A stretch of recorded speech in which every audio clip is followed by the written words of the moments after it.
I remember those days with a kind of bitter nostalgia now. Life felt steady, predictable, like the slow hum of a well-oiled machine, running smoothly without much thought. My name is Nathan Caldwell, and I had it all, or so I thought. I spent nearly 30 years climbing the corporate ladder, working my way up from small technical roles to mid-level management in a tech company in Denver. My career was a source of pride, and I was good at it. I had that comfortable routine where everything seemed to be falling into place. It wasn't a glamorous life, but it was secure, and that's all I wanted. Caroline, or Caro as I called her, was my second wife. We had been together for nearly a decade. She had her own career, a somewhat shaky one at that, working as a real estate agent in a market that was quickly turning sour. She was beautiful, confident, and ambitious, but the business wasn't thriving the way she had hoped. Still, she had this optimism about her, a belief that things would get better, and for a long time, I shared that same optimism. There were times when I'd look at her and think, "We've made it. Everything is going to work out."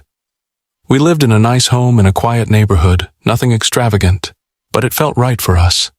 We didn't have children together, but I had 2 grown sons from my first marriage, Alex and Blake. They were both out of the house and starting to carve out their own lives. They weren't around much, but they were good kids. I'd watch them from afar, proud of the men they were becoming, trying not to feel the weight of the mistakes I made in my first marriage. I worked hard to ensure that my relationship with them was built on respect, not on guilt. For the most part, Caro and I seemed like the perfect couple. People around us saw us as the successful, stable pair, on the surface at least. I did everything I could to provide for her, for us. I supported her in every way I knew how, even though her business was struggling. It was a tough market, and despite her best efforts, she wasn't closing many deals. But she'd always brush it off, telling me, "Things will get better, Nathan. It's just a rough patch." And I believed her. But as the months passed, I started to feel the pressure. The same pressure I had been facing at work. I tried to keep it from Caro. I didn't want to burden her with my worries. My job was on the line, and every day brought new whispers of layoffs, cutbacks, and restructuring. It was like waiting for the other shoe to drop. I kept hoping, praying, that things would turn around. But the reality was clear. Nothing was as stable as I thought. Caro, on the other hand, was convinced that her next big deal would come through. That thought kept her going. I often found myself lying awake at night, listening to the silence in the house, trying to shut down the anxiety creeping into my mind. Caro would be fast asleep beside me, oblivious to the fact that I was already worrying about the future. At times, I'd wonder how we would get through this rough patch. The economy was taking everything down with it, and I wasn't sure if we had the strength to weather the storm together. Yet on the outside, I was still putting on that mask of calm. I did my best to shield Caro from the truth, convincing myself that everything would somehow work out. I thought if I just kept pushing through, things would fall into place. I kept up with work, made dinner when she needed time to unwind, and tried to convince her that it was only a matter of time before the real estate market turned around. But beneath it all, I could feel the cracks forming. Slowly, surely, the foundation of my life, my marriage, my career, was crumbling. I just didn't know how bad it was going to get. At the time, I didn't know that what I thought was stable was really a house of cards, and the storm was already gathering, just waiting to blow everything apart. The world around me was changing, but I refused to see it. The signs were there, scattered in subtle shifts, the quiet conversations in the break room, the sudden urgency in the voices of colleagues as they rushed to meetings, the layoffs that began creeping through the company. It felt like a weight was being placed on my chest every day, but I ignored it. I had to. I had to keep pushing forward for Caro, for us. But eventually, the inevitable hit. The layoff email came on a Thursday afternoon. It wasn't a shock, not really. I had seen the writing on the wall, but when it finally landed, it still hit like a freight train. My name was on the list. I tried to keep my calm when I read it, but my hands trembled. I'd spent nearly 3 decades building my career, and now it was slipping away faster than I could process. The severance package they gave me was generous, but not enough to ease the feeling of defeat that weighed down on me. Still, it wasn't the end of the world, or so I told myself. The next few days were a blur. The news spread quickly, and I could see the subtle shift in the way people looked at me, sympathy mixed with a quiet unease. The economy was a wreck, and no one knew when it would get better. I wasn't the only one who had been let go, but it felt like a personal failure. There were days when I stayed in bed too long, staring at the ceiling, unsure of what to do next. I tried not to burden Caro with my fears. She was already struggling with her own demons. Her real estate business was faltering. She kept telling me that things would get better, but the optimism in her voice started to feel more like denial. I would hear her on the phone late at night, speaking to clients who were backing out of deals, their voices filled with hesitation and uncertainty. She was losing clients faster than she could close sales. It was like the world was crumbling around us, and we were both just trying to keep our footing. In the beginning, I kept up appearances, acting like everything was fine. I didn't want Caro to worry about me. But as the days passed, the cracks began to show. The pressure was unbearable. At night, when the house grew silent, I found myself questioning everything. My career, my marriage, my future. It was hard to face the truth. Things weren't just difficult, they were falling apart. Caro was trying to stay positive. I saw it in the way she would smile at me, even when her heart wasn't in it. "It's just a tough market, Nathan," she'd say. "We'll bounce back, I know it." She tried so hard to reassure me, but I could see it in her eyes, the same fear that was creeping into my own soul. We were both living in this strange, fragile bubble, pretending everything was fine while the world outside was slowly disintegrating. I couldn't help but feel the strain between us. There were moments when I wanted to talk about it, to share my fears, but I didn't. It was like we were both playing this game of pretending, each of us too scared to acknowledge how bad things had gotten. She was struggling with her career, and I was losing mine. But neither of us wanted to admit that we were both sinking. The worst part was when Caro would turn to me with that hopeful expression, trying to lift my spirits. "We'll be okay, Nathan. You'll find something else," she would say, and I would nod, pretending that I believed it. But inside, I felt this deep pit of dread opening up in my stomach. What if things didn't get better? What if this was just the beginning of something much worse? The reality was sinking in slowly, like the tide creeping in too quietly to notice at first, until it was up to my ankles, then my knees. I felt trapped, caught between the need to keep up the facade of stability for Caro's sake and the mounting pressure of my own fears. It was hard to look her in the eye when I knew deep down that neither of us had control over what was happening. But we still had each other, or at least that's what I kept telling myself. In a way, that was the only thing keeping me from falling apart. Caro was still there, still fighting, still believing. And for a while, I tried to hold on to that belief too. I told myself that if we just held on long enough, things would turn around. But as the days dragged on and the weight of our situation grew heavier, it became harder to ignore the truth. We were both drowning, and I wasn't sure how much longer we could keep pretending that everything was fine. I didn't expect it to happen that day. I couldn't have. The suddenness of it all, the sharp twist of fate that shattered everything, left me standing frozen in place, unable to comprehend what my eyes were seeing. I had planned to surprise Caro. She had mentioned an important real estate listing, one she was hoping would land a major commission. With the pressure she was under, I wanted to show her some support, make her lunch, maybe offer a bit of comfort to ease her burdens. The economy was still rocky, her work was unstable, and we both needed something to hold on to. I checked her first appointment of the day and found that it was already over. I figured I'd catch her while she was on a break. It would be just a quick visit, nothing out of the ordinary. I knew she had an open house at a large estate in the suburbs, a place with a stunning view that could have pulled in a good sale. When I drove up and saw her car parked in the driveway, I felt a rush of relief, thinking I could brighten her day with a smile and a warm lunch. I tried to approach quietly, not wanting to interrupt her while she was with a client. I thought it would be awkward if I barged in while she was showing the house, so I made my way toward the back entrance of the property where I knew the kitchen was. And that's when I saw them. Caro and Gabe. It didn't register at first. My mind struggled to make sense of what was happening before me. They were in the kitchen, laughing, like everything was normal, but what my eyes caught next made the air around me feel thick, suffocating.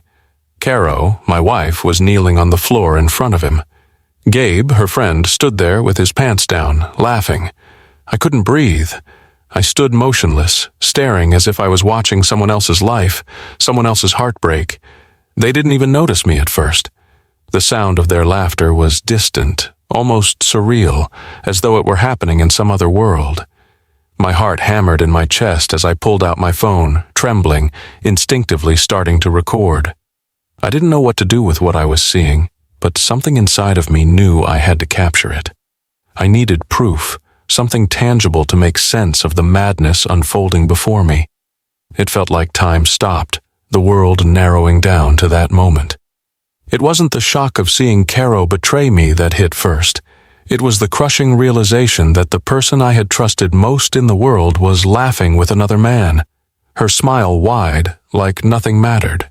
I could hear Gabe's crude comments and see the smug look on his face while Caro looked up at him, her expression one of mock playfulness. And then it clicked. This wasn't just a betrayal, it was a deliberate act, something far deeper than I had imagined.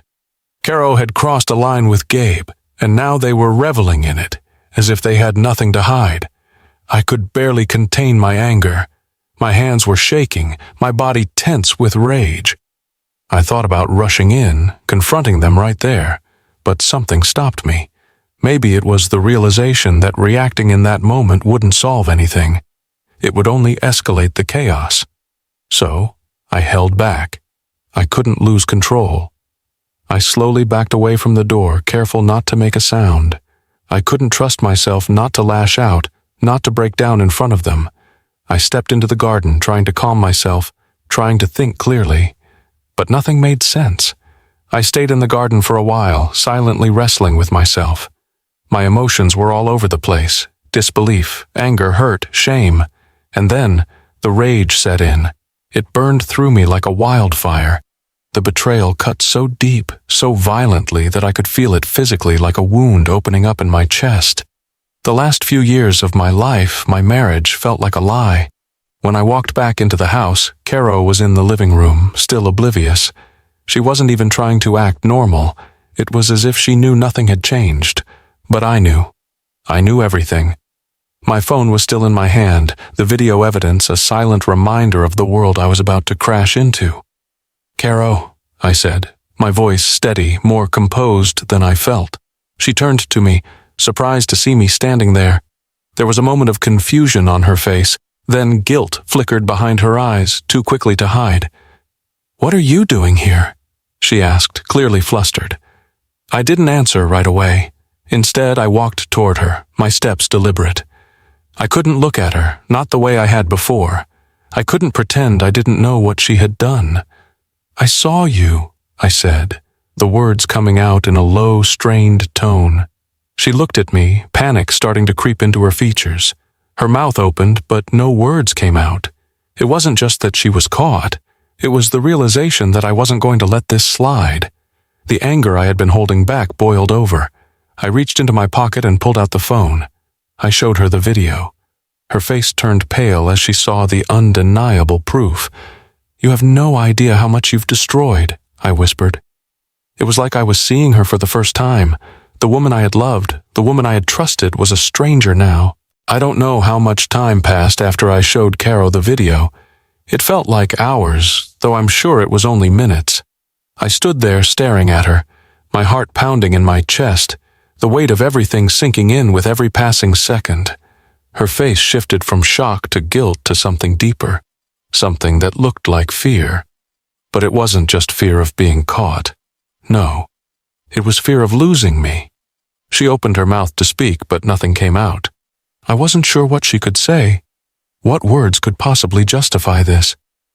You don't understand," she whispered, her voice shaky. "Nathan, I never meant for this to happen. It was just... Stop!" My voice was cold, sharper than I meant it to be. I was shaking with a mix of disbelief and a burning anger I could no longer suppress. The video was evidence enough. No more excuses, no more lies. "Don't try to explain. There's nothing left to say," Her face twisted in pain, her eyes wide with disbelief, like she couldn't grasp the reality of what was happening. I'm sorry, Nathan. I didn't mean to hurt you. But I couldn't hear it. Her apology felt hollow, like a poor attempt to salvage what she knew was irreparably broken. I stood there staring at her, but I felt more distant than ever before. It was as if the woman I had spent years with, the woman I thought I knew, was gone, replaced by someone who had shattered my trust. The thought twisted in my stomach, making it hard to breathe. "You didn't mean to hurt me?" I asked, my voice a harsh whisper, barely able to contain the contempt. "What was that, Caro? What was that? What we saw in that video? You didn't mean to hurt me? Was this just some accident?" Tears welled up in her eyes, but she couldn't meet my gaze. I didn't care, not right now. "I don't know what happened. I was confused. Things weren't going well with my business, with us." She trailed off as though grasping for something, anything to justify what she had done. But nothing she said could undo the betrayal. Her words felt like poison, and I couldn't bear to hear them. The anger was building in me now, like a storm on the verge of breaking. It wasn't just that she had betrayed me, it was the depth of her deceit. How long had it been going on? How many times had she lied to my face? How many times had I believed her when she said everything was fine, when she promised me she was just busy or stressed out? I had trusted her with everything, my heart, my home, my life, and she had thrown it all away. My breath came in shallow gasps as I walked away from her, pacing the room, trying to get some air into my lungs. "What were you thinking, Caro?" I muttered, more to myself than to her. "What were you really thinking when you let him do that?" She didn't answer. She just stood there, silent, her eyes glued to the floor. It was as though she was already giving up, resigned to whatever punishment I had in store for her. I couldn't stand the silence. I had to get out. I needed space. I needed air that wasn't tainted by her lies. I grabbed my jacket and left the house without another word. I don't remember much of the drive. The road was a blur, just like my thoughts. I felt detached from everything, like the world around me wasn't real. How was it possible that I had been so blind? How had I not seen the signs? I didn't go anywhere specific. I just drove, feeling numb. The betrayal had hit me harder than I could have ever imagined. I had always known that something wasn't right, but I had convinced myself that it was just stress, just life. But now, staring at the empty road, it was clear that this was no ordinary problem. This wasn't just a rough patch we could get through together. This was a break, a rift too wide to mend. I parked at a random spot by the lake, the sun starting to set in front of me, the orange light cutting through the trees. I sat there for what felt like hours, trying to calm myself, trying to think through what I had just learned. There was no coming back from this. Not after what I saw. Not after the lies. Not after knowing that the person I loved most had chosen someone else over me, over us. But I had to make a decision. I couldn't let this destroy me. I couldn't let this tear me apart any further. It was then that I realized something. The betrayal wasn't just about her sleeping with Gabe. It wasn't even about her dishonesty. It was about what it revealed. The cracks in our relationship had been there for a long time, hidden under the surface, disguised as stress, frustration, work. But the truth was that neither of us had been truly happy for a while. We had been pretending, both of us. We had been living in a lie, and I had been too blind to see it. I knew deep down that something had to change, and it wasn't going to be easy. I couldn't just walk away from everything we had built together, but I couldn't stay either. Not after what she did. I was broken, but I had to fix myself first. I couldn't let her mistakes define me, and I couldn't let her manipulate me any longer. I had to make the hardest decision of my life, and I knew I couldn't do it alone. The days after the confrontation felt like walking through a fog. I couldn't escape it. Couldn't escape the sight of her face, the guilt in her eyes, or the crushing weight of the decision that loomed over me. The house felt cold, even when the heat was on. The air was stale with the remnants of broken promises, and every step I took felt heavier than the last. Caro hadn't left. She stayed, waiting for me to speak, to give her some kind of hope. But how could I? What words were there to say after what had happened? How could I look at her, knowing the person I had shared my life with had chosen betrayal? I tried to focus on the divorce process.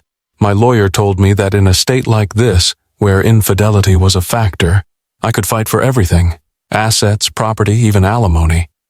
But as the divorce proceedings began, it was clear that Caro wasn't ready to let go. She showed up at my office looking more broken than I had ever seen her. It was hard to look at her. She had always been so confident, so in control, but now she was a shadow of that person. Her eyes were red from crying, and her voice was trembling. When she spoke, it was with the desperation of someone who had just realized the full extent of their actions. "Please, Nathan," she begged, her hands clasped together in front of her as if she were pleading for mercy. "I'm sorry. I never wanted to hurt you. Please, don't do this."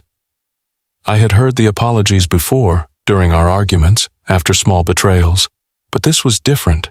This wasn't just her trying to make up for forgetting something trivial or making an insensitive comment. This was the weight of everything we had built together crumbling, and she was finally grasping at straws. "You think sorry is enough?" I asked, my voice low, devoid of emotion. I didn't want to feel sorry for her. I didn't want to give her another chance to manipulate me. "You think after everything you've done, a few words can make it right?" Her face twisted with guilt and regret, but there was something else there too. Fear. Fear of losing everything. "I never meant for it to happen," she whispered, her voice cracking. "You've always been there for me, Nathan. I don't know what I was thinking. It was a mistake. A huge mistake." I felt nothing. No sympathy, no anger, just a cold, empty void where once there had been love. She had betrayed me in a way I couldn't comprehend, and now, with our entire future on the line, she was begging me to forgive her. The audacity, the desperation. "I'm done," I said, my words as final as the gavel in a courtroom. "I'm done pretending everything is fine, Caro. This is over." Her eyes widened and she seemed to crumble, her face going pale as if she couldn't believe what I was saying. "Please, don't leave me. Don't leave us like this." She reached for my hand, but I pulled away. The space between us felt so vast, so unbridgeable. I couldn't even look at her without feeling disgusted. The woman I had trusted, the woman I thought I knew, had shattered my world. How could I stay after that? "You don't get to decide how this ends," I said, my voice harder than I had intended, but I didn't care.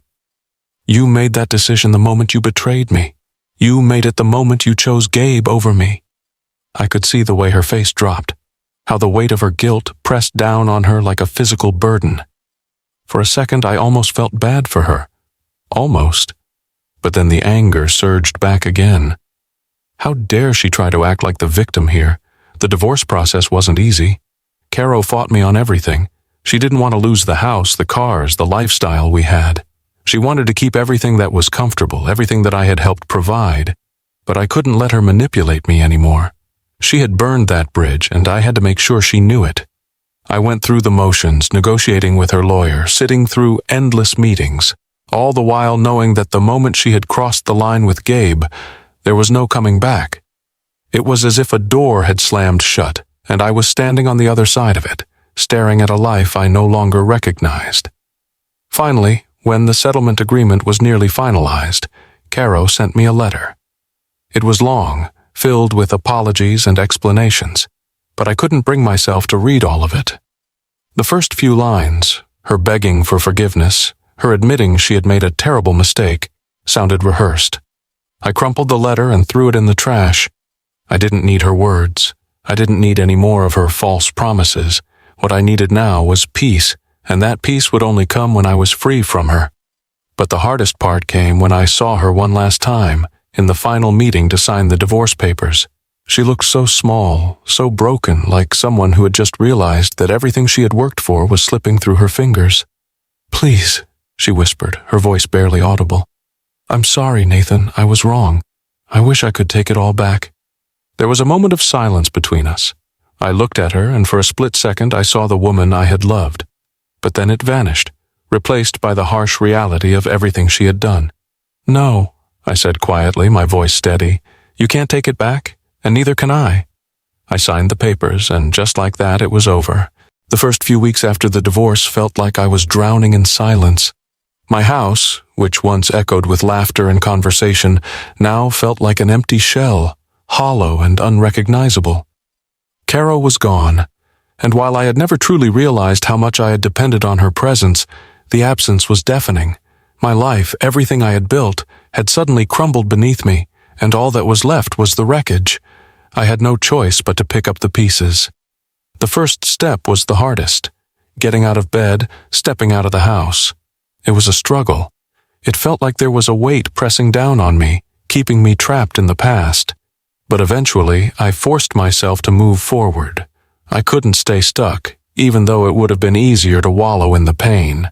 I began focusing on what I knew best: work.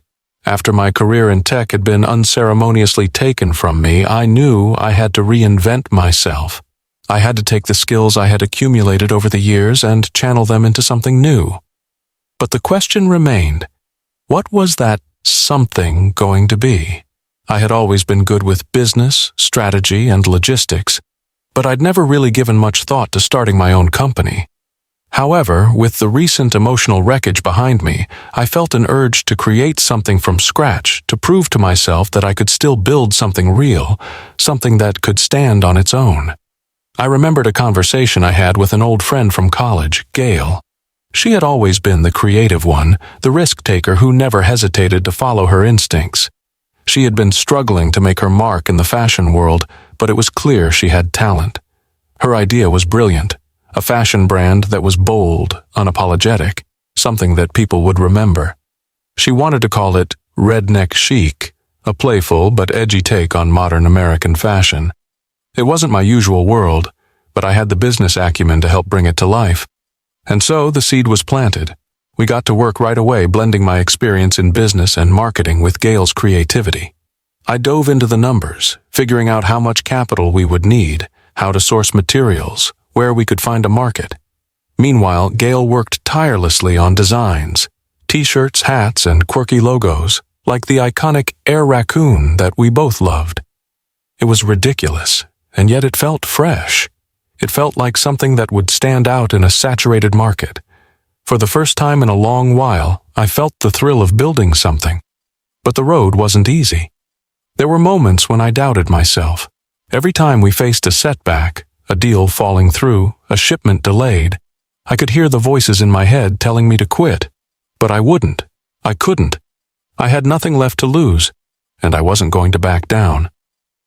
The hardest part was balancing the emotional aftermath of my divorce with the new venture. There were days when I felt exhausted, where every step felt like I was wading through mud. Gail, despite her enthusiasm and passion for the project, didn't fully understand the depth of my struggle. She was young, fresh out of school, with a vision and a fire that I admired, but she lacked the scars I had. It was a balancing act, working with someone who was excited to push forward while I was trying to deal with the remnants of my past. But I kept going, kept pushing through. After several months of late nights and countless meetings, we launched Redneck Chic. The first collection was modest, but the reaction was overwhelming. People loved the humor, the edge, the boldness of it. It wasn't just clothes, it was a statement. We built a small but loyal following on social media, with people embracing the absurdity and uniqueness of our designs. I watched it grow, slowly at first, and then, almost unexpectedly, faster than I could keep up. I felt a glimmer of hope for the first time since the divorce. It was a small victory, but a victory nonetheless. Maybe I could rebuild my life after all. Maybe this was what I needed, not just for my career, but for my soul. I poured every ounce of my energy into this new venture. It was all-consuming, but in a way it was therapeutic. It allowed me to take my pain and transform it into something tangible, something that belonged to me alone. I wasn't just living in the shadow of my past anymore. I was building a future. But the journey was far from over. The challenges kept coming: competition, late-night arguments with Gail over creative differences, financial pressures that loomed like dark clouds. But I was no longer afraid. For the first time, I felt in control. The fear, the uncertainty, the self-doubt that had haunted me after my divorce, those things slowly began to fade. It wasn't just about the business anymore. It was about me, too. I was taking back my life, one step at a time. And for the first time in months, I began to believe that maybe, just maybe, things would be okay. As the months passed, Redneck Chic grew at an unexpected pace. The initial burst of excitement from our launch settled into something steady, something real. The designs that had once seemed a little absurd were now getting attention. The shirts, the hats, the cheeky slogans. People were eating it up. It wasn't just about fashion anymore. It was about identity, rebellion, and humor. We had found a niche, but the success brought with it its own set of challenges. The first hurdle was scaling up. We had started small, making everything by hand, testing the market with each new batch. But now the demand was overwhelming. We needed more machines, more space, more employees. The problem was I was starting to feel the strain of it all. I was good at the logistics. I knew how to build a business from the ground up, but I was not prepared for the emotional toll it would take. Every day felt like a tightrope walk. On one side, there was the business, growing, thriving, pushing me to keep up. On the other side, there was my own internal conflict. I had spent my life focused on my career, but now it was like I was trying to balance the business with the remnants of my personal life. Gail had become more than just a business partner. She was my creative counterpart, my equal in every way. But lately, something was shifting. I couldn't quite put my finger on it, but there was an undercurrent between us. She was pushing for bigger risks, bigger investments, and I wasn't sure I was ready to take those leaps. The stakes were getting higher, and so were my doubts. "I think it's time to expand," Gail said one afternoon, her eyes alight with the possibilities of it all. "We can't stay small forever. We need a larger facility. We need to increase our production. This is the moment." I stared at her, my mind racing. On one hand, she was right. The orders were piling up. We could grow, take on new clients, expand our reach. But the thought of taking on more risk, more employees, more debt, felt suffocating. Every decision now felt like it could make or break everything I had worked for. "I'm not sure we're ready for that kind of expansion," I said, my voice betraying the doubt I was feeling. "We've built this slowly. I don't want to rush it and end up losing control." Gail's eyes narrowed, and I could feel the tension in the room. "Nathan, if we don't take risks, we'll get left behind. We're not the only brand out there with a catchy slogan. We have to move fast or we'll lose the market." She was right in a way. I knew it. The fear of falling behind was real. But it wasn't just the fear of failure that weighed on me. It was the fear of repeating my past mistakes. My career, my marriage, it all came crashing down because I wasn't careful enough, because I had trusted people too blindly. Now I was facing the same kind of pressure to make quick decisions without knowing the consequences. I had to admit, part of me was scared. The stakes were higher now. If Redneck Chic failed, it wasn't just my career on the line. It was my livelihood, my sense of self. But if I didn't take this opportunity, I could lose everything I had fought for. The days that followed were filled with tension. We started looking for a new space, larger equipment, new hires. I was constantly juggling numbers, making sure we had the cash flow to support this kind of leap. My mind was never at rest, always calculating, always questioning if I was making the right choice. Then there was the issue with the team. We were growing fast, and as much as I wanted to maintain the personal touch that had helped us grow, it was getting harder. I had to delegate more, trust people I barely knew. The employees were good, skilled workers, but they didn't have the same vision. They didn't feel the weight of every decision like I did. I couldn't stop wondering if they were just working for a paycheck, not understanding what this business meant to me, to us. It was one night, as I sat in my office reviewing the expansion plans, that the reality of everything hit me. I stared at the numbers on the page, the projections for the next quarter, and something inside of me snapped. What if I was doing this all wrong? What if I was pushing too hard, too fast, and risking everything for something that might never pay off? I was torn between two sides of myself, the part of me that wanted to grow, succeed, and show the world that I could make something of myself after everything had fallen apart, and the part that was terrified of losing it all. I had nothing left to lose, yet everything to lose at the same time. The internal conflict raged on, gnawing at me with every decision I made. And yet, despite all the doubts, despite the fear, I knew there was no turning back. I had already made my choice. I was in this. I had to be. We signed the lease for the new space, bought the equipment, hired new people. It felt like we were jumping off a cliff without knowing what awaited us below. But as we watched the business grow, something else began to grow too. The realization that I was capable of handling this. It wasn't just about the money or the success. It was about proving to myself that I could stand on my own 2 feet, that I could rebuild my life from the ashes of my past mistakes. The business was thriving, but inside, I was still fighting my own battles, and I didn't know how much longer I could keep it up.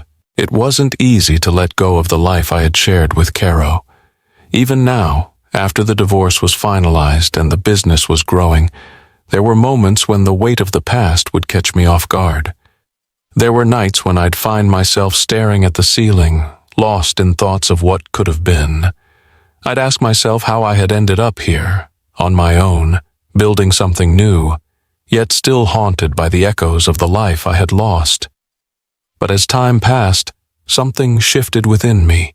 Maybe it was the daily grind of running the business, or the way I was finally learning to trust my instincts again, but I started to feel like I was emerging from the fog. I was finding a new sense of purpose, one that wasn't tied to my past, one that didn't involve trying to fix things that were beyond repair. It was during this time of rebuilding that I met Amy. She had come into my life slowly. At first it was just business. She was helping me with some of the marketing for Redneck Chic. She had a background in branding, and I needed someone to give the business a more polished, professional look. Amy was sharp, confident, and had a way of making you feel like everything would work out, no matter how chaotic things seemed. But it was more than just her professional expertise that drew me in.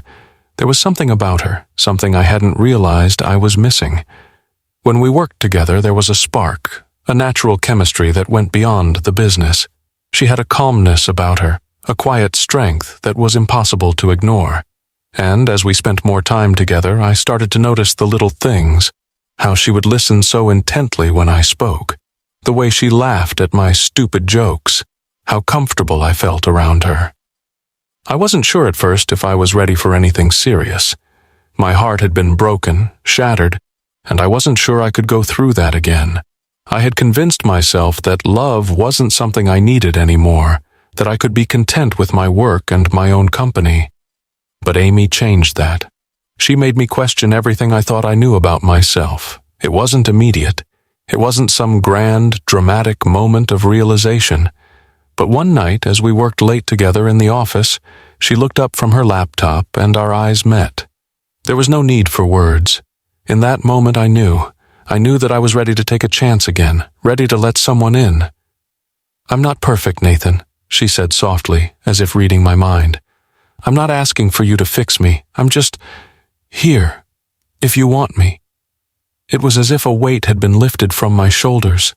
Her honesty, her vulnerability felt like a balm to the rawness I had been carrying for so long, and for the first time in years I felt like I wasn't alone in this world. We took it slow. There was no rush, no pressure. We spent time getting to know each other outside of work, going on quiet walks, having dinner, talking about everything and nothing at all. I realized how much I had been hiding from the possibility of happiness. I had been so caught up in the past that I had forgotten what it felt like to truly connect with someone. Amy made me see that I wasn't broken beyond repair. That love, real love, wasn't about perfection. It wasn't about finding someone who fit into the mold of my expectations or my past. It was about finding someone who could stand beside me, someone who would encourage me to grow, someone who understood the scars of the past and still chose to be there. One night, as we sat on the porch watching the stars, I finally opened up to her. I told her about Caro, about everything, the pain, the betrayal, the loss. I had never really talked about it, not to anyone. But with Amy, it felt different. She listened without judgment, her hand resting gently on mine. "I don't need you to fix me, Amy," I said, my voice quiet but sincere. "I just need someone to walk beside me, someone who understands that I'm not perfect, that I'm still healing. and in that moment I realized something profound. I had been so focused on fixing the broken parts of myself that I had missed the truth. I didn't need to be fixed. I just needed to accept that the past was the past and that I could move forward, that I deserved to move forward. Amy smiled, and it was as if the weight of the years I had spent in solitude began to lift. "You don't have to walk alone anymore, Nathan," she said, her voice soft and warm. "You've done enough of that." From that moment on, everything changed. Slowly but surely, I started to rebuild not just my career, but my life, with her by my side. I learned to trust again, not just in others, but in myself. We were partners, in business and in life. Together, we built something stronger, something more real than anything I had ever known before. Love didn't fix the broken pieces. It didn't erase the past, but it gave me something new to hold on to, something worth fighting for. And for the first time in a long time, I felt at peace. I hadn't expected to see Kathy again. After the divorce, I had buried her in the past, locked away the memories of our life together like a book that had been read and closed, never to be opened again. But life has a funny way of forcing you to confront the things you thought were behind you. It was a normal afternoon when I received the call. The voice on the other end was shaky, uncertain, and instantly recognizable. My heart clenched as Kathy's name filled the receiver. "Nathan," she began, and there was a long pause. Her voice cracked, and for a moment I almost didn't recognize it. It was the voice of someone who had lost everything. "I need to talk to you. Can we meet?" I didn't respond immediately. My first instinct was to say no, to end the conversation right there. But the anger I had once felt, the intense, visceral rage, was gone. What was left was a quiet indifference. I didn't need her closure. I had my own. But there was something about the way she said it, the way her words hung in the air like unfinished business that made me hesitate. "Fine," I said, my voice colder than I meant it to be. "We can meet." When I saw her standing on the other side of the cafe table, something inside of me twisted. She looked the same, but different. The confident, self-assured woman I had married was gone. In her place was someone who looked tired, broken even. The weight of her choices hung on her shoulders, visible in the way she held herself. I didn't offer her coffee. I didn't offer any words of comfort. I just sat there watching her, waiting for her to speak. "I've lost everything, Nathan," she said, her eyes not meeting mine. "The business failed. I lost my house, my saving, everything. I don't have anyone left, not even Gabe. He's gone. I don't know what I expected, but I never thought it would end like this." I couldn't bring myself to feel sorry for her. I thought about the betrayal, about the lies, about the years I had spent trying to hold on to something that wasn't real. She had made her choices, and now she was facing the consequences. "I don't know why I did it," Kathy continued, her voice trembling now, her hands clutching the edge of the table. "I was lost. Everything with the business, everything with us. It just felt like I was drowning. I don't expect you to forgive me. I need you to know how sorry I am. For everything." There it was. Her apology. The one she had never given me during our marriage. It was too late now. I felt no satisfaction in hearing her words. They weren't a balm for the wound she had left. They weren't going to heal anything. I looked at her, really looked at her, and I realized that what I had been seeking all along wasn't an apology from her. It was my own closure. I needed to let go of the pain she had caused me. I needed to stop carrying her mistakes, her choices, in my heart. "You've hurt me, Kathy," I said quietly. "You've taken so much from me, and there's nothing you can do to make that right. But I'm not angry anymore. I don't have the energy for that. I've moved on." She sat back in her chair, her face a mixture of sadness and regret. There was a flicker of something in her eyes, a silent acknowledgement that she had done irreparable damage. "I know," she whispered, her voice hollow. "I can't change what I did. I never thought I'd be here, asking you for forgiveness. But I'm sorry. I truly am." For a moment I was silent. The weight of the years of love and betrayal seemed to hang between us. But then I shook my head. "I don't need your forgiveness, Kathy," I said firmly. "I don't need anything from you anymore. I've learned that I don't need the past to define me." She nodded slowly, tears welling up in her eyes, but she didn't speak. I could see the pain in her face, and for a fleeting second I almost felt pity. But it was gone as quickly as it had come. There was no turning back. This was the end. This was the closure I had been waiting for. "I'm sorry for what happened to you," I said, more for myself than for her. "But I'm done. It's time for both of us to move on." With that, I stood up, leaving her sitting there at the table, lost in her own thoughts. I didn't look back. I didn't need to. I had finally found the strength to walk away completely. I had finally found the freedom to let go of the woman who had once been my world, but had never really been the person I thought she was. As I walked out of the cafe, the weight I had been carrying for years seemed to lift. The past was finally behind me, and for the first time in a long time I felt light, I felt free. What do you think of Nathan's journey through betrayal and self-healing? Do you believe he found the closure he needed, or was there more to his story? From which region are you watching this video? Let us know in the comments below. Make sure to subscribe to the channel and turn on notifications so you don't miss any of our latest stories. And don't forget to check out more heartwarming tales by clicking here on the end screen.